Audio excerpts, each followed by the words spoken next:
This episode of Gentlemen of Whiskey is filmed in front of a live studio audience. And then are we like...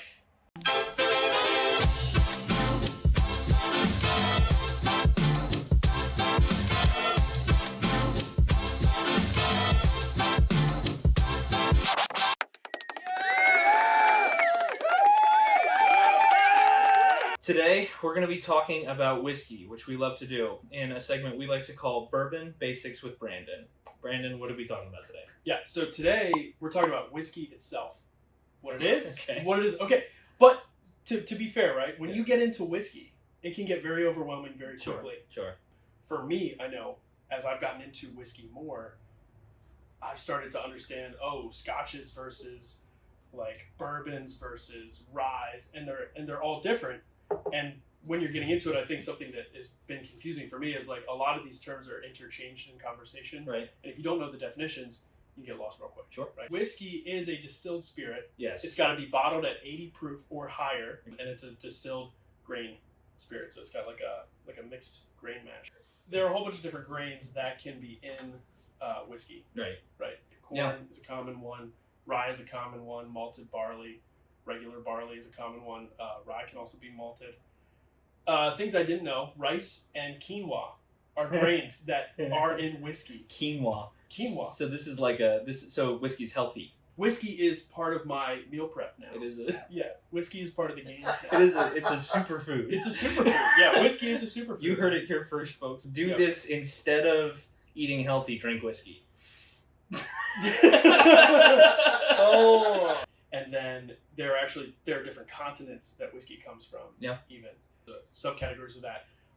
So let's talk about those subcategories a little bit. We're not going to dive super deep No, because but we could be here all day. We get why it's confusing. Yeah. Right. And that's why, Yeah. hence the video. Yeah. So Canadian whiskeys, they have to be aged in Canada, and that's kind of it.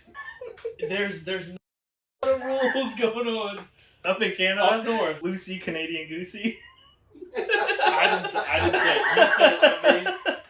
Canadian whiskey. Some are great though. I had Obtainium actually over at John's, Canadian rye whiskey, which there's 1% rye in a Canadian whiskey that counts as a rye whiskey in Canada. So also just different. Yeah. It's different up there. Yep. Between a Canadian whiskey being called a rye and between an American whiskey being called a rye, it has to be different things. For sure. We'll detail that maybe a little bit more when we get into the American whiskeys. There are much more like strict parameters that American whiskeys have to fall into to be categorized differently into subcategories. So let's talk about Irish whiskey next. Okay. This is one of your favorites. God bless it. I would say I'm still definitely more of like a Scotch drinker Scotch is your number than one. I am an Irish whiskey drinker. I don't necessarily keep a lot of Irish whiskeys on hand. I think obviously when you're talking about Irish whiskey, there's definitely those that like come into your mind immediately. Popular ones like you've got like Jameson Proper 12, like the big hitters and stuff like that. So a lot of it has to do, obviously made in Ireland is the big thing. Mm-hmm. Now, do you have any numbers or anything like content makeup for Irish whiskey? So the only thing I found that seemed to really stand out was the ceiling of alcohol by volume for Irish whiskey is 94.8. That is like 189 point something proof. Right. Something like that. Right. So it can be bottled and proofed higher than a lot of American whiskeys. Right. Yeah. So Irish whiskey, Scottish whiskey, Scotch. When I got into whiskey, Glenlivet was like one of the beginning bottles. Okay. Glenlivet 12. Same, actually. Drank a lot of Glenlivet 12. Yep. I don't lean so much towards Scotch now. Okay. I really lean more towards like American whiskeys and specifically ryes and bourbons. Okay. But I know you are a big Scotch guy. I am a big Scotch guy. Yep. So similar, Scotch has got to be made in Scotland. Yes. It's got to come from Scotland, and there are regions. There are 7, and that's something that you'll see. There's five. There's 5 regions, but that really does make a huge difference within Scotch as to why it tastes the way it does. Typically, when you get something like an Islay or a Speyside or the different regions within Scotland, you'll get different primary flavor profiles, processes, and things. Scotch tends to be, it's not always, but tends to be higher or lower proof, tends to be aged a little bit longer. Okay. It also is aged in used barrels. That's a big thing versus when we're going to get into American whiskey, specifically bourbons, new toasted or new charred barrels. Scotch would take those barrels that have been used maybe in the making of bourbon or Irish whiskey or something else, and they would age their distillate in those barrels. Gotcha. And that's where it also then collects a lot of its flavors from not just the wood, but also in the aging and distilling process of something else. What's like leftover. The other main reason, and this is also why you tend to pay more for Scotch maybe than That's some a of good. its equivalent. That's a good thing to talk about. Why is Scotch so freaking expensive? Because it comes from Scotland is one of the big things. It has to be imported. The import process for alcohol and all the red tape that you have to cut through and everything like that, that always tends to up a price. Yeah. Maybe we need to do a whole video on Scotch. At some point, I'm sure we will. We have done some. But On each of these, maybe. Yeah. So, American whiskeys. Let's talk about American whiskeys. So this is going to be a big category. Yeah, this is a big category. We'll go through it kind of fast. So, underneath of the whiskey umbrella and the American whiskey umbrella, then, is some subcategories: bourbon, rye whiskeys, wheat whiskeys, single malt American wheat whiskey. That's kind of hard to say. Whiskey.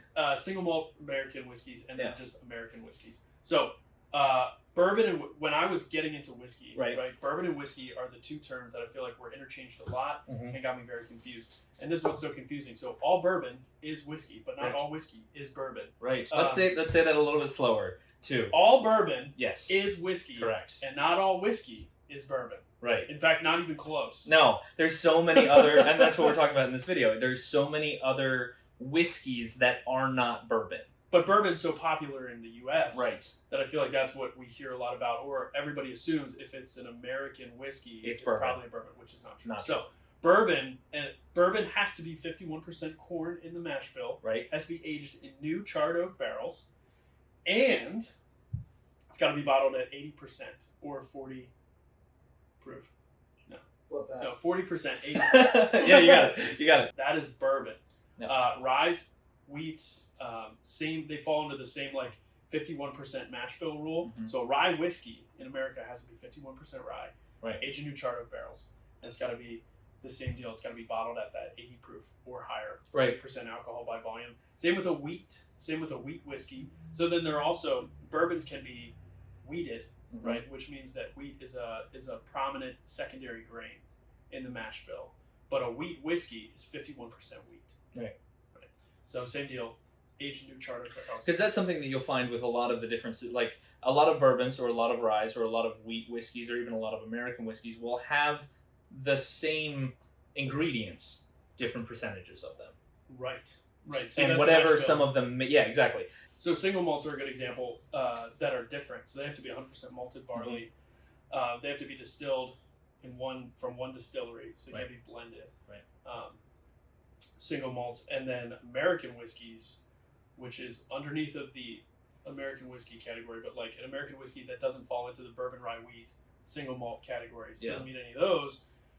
It's just kind of like whiskey. You can have a whiskey that hasn't been aged in. So that's a really good barrels, right? So we're talking a lot about everything so far we've talked about has been aged, but like something like Buffalo Trace's White Dog, or moonshine, or something along those lines. It's still a whiskey, but it hasn't spent any time in a barrel. To kind of collect the color and the flavor. And that's why also, if you ever see White Dog or something like that on a shelf, it's clear. And you're thinking, that looks like vodka, that looks like gin, or something like that. Yeah. And that's why, because it hasn't spent any time aging in a barrel. It's still whiskey. No. American whiskey can be kind of a catch-all for these things that don't fall into these other specific, more specific categories. Yeah. So it's a good way to sum that up. Japanese whiskey.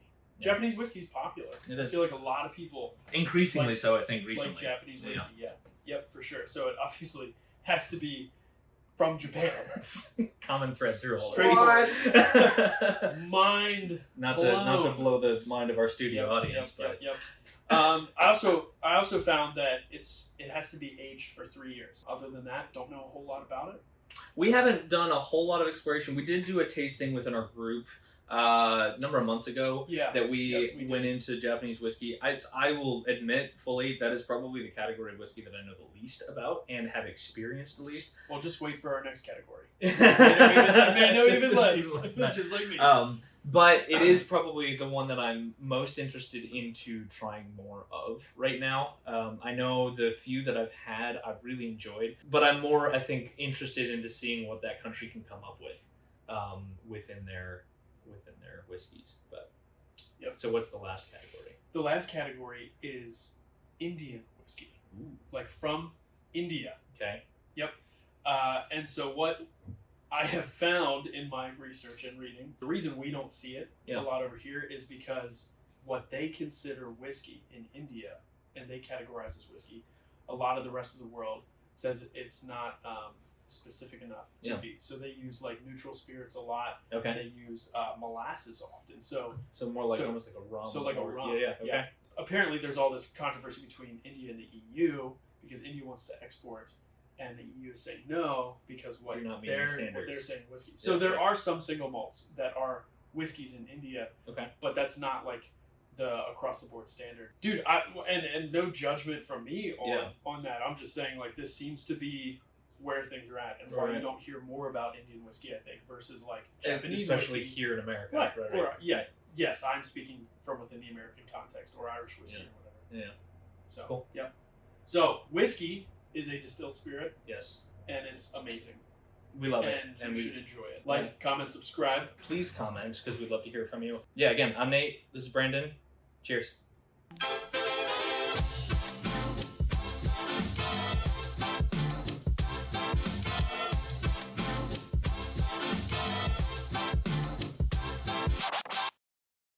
Brandon learns bourbon. Brandon learns whiskey basics. Brandon learns alcohol stuff.